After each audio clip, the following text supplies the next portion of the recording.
Hi friends, இன்னைக்கு நம்ம பார்க்க போகிறது பாதுகாப்பு.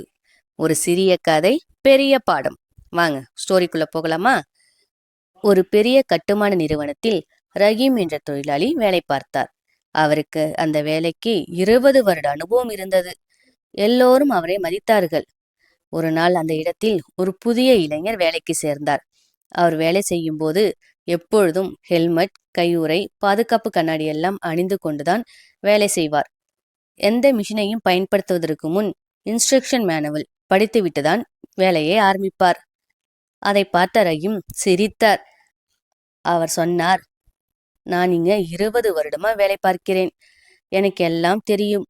எனக்கு இந்த ஹெல்மெட், கிளவுஸ் எதுவும் தேவையில்லை என்றார்.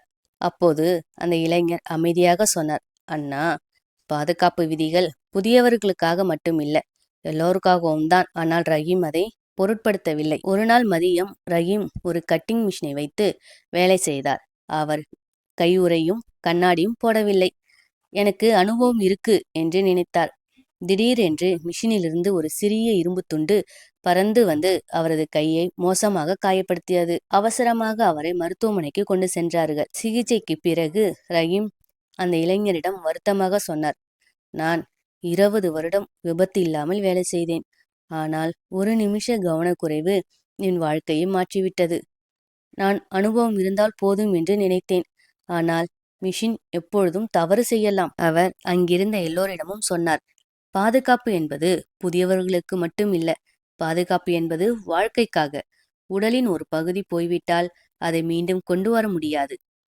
உங்கள் வீட்டில் உங்கள் குடும்பம் உங்களுக்காக காத்திருக்கிறது. அந்த நாளிலிருந்து ரஹீம் எப்பொழுதும் ஹெல்மெட், கையுறை, பாதுகாப்பு கண்ணாடி எல்லாம் அணிந்து கொண்டுதான் வேலை செய்தார். புதிய தொழிலாளர்களுக்கு அவர் எப்பொழுதும் சொல்வார், நீங்கள் எந்த துறையில், கட்டுமானமாக இருக்கட்டும், மெக்கானிக்கல், எலக்ட்ரிக்கல், இன்ஸ்ட்ருமெண்ட், கெமிக்கல், இந்த மாதிரி எந்த துறையில் நீங்கள் வேலை செய்தாலும் பாதுகாப்பு விதிகளை கண்டிப்பாக பின்பற்றுங்கள். ஏனென்றால் இன்றைய பாதுகாப்பு நாளைய வாழ்க்கை. Safety first, safety always. அன்பானவர்களே, எப்பொழுதும் பாதுகாப்பாகவும் கவனமாகவும் இருக்க வேண்டும். இந்த மாதிரி சுவாரஸ்யமான தகவல்களை பெற குருலட்சுமி சேனலை சப்ஸ்கிரைப் பண்ணுங்க. சப்ஸ்கிரைப் பண்ண அனைவருக்கும் மனமார்ந்த நன்றிகள். தேங்க்யூ. பாய்.